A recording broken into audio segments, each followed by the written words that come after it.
জে-10 fighter জেটের পর এবার আলোচনায় চীনের জে-15টি যুদ্ধবিমান।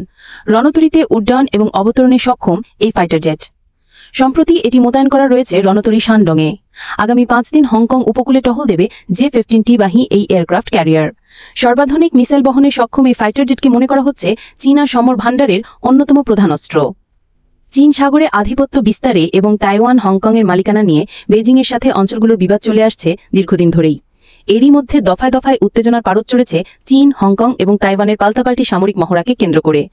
সেই উত্তেজনার মধ্যেই এবার হংকংয়ে টহল শুরু করল চীনের নৌবহর।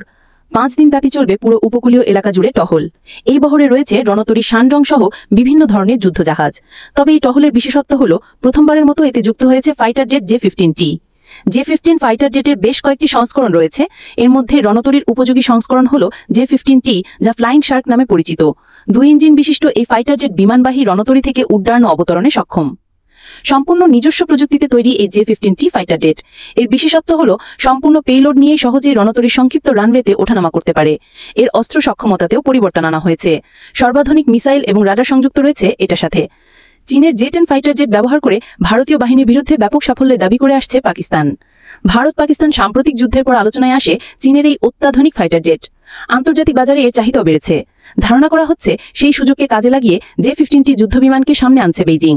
এখন পর্যন্ত 7টি জে-15 তৈরি করা হয়েছে।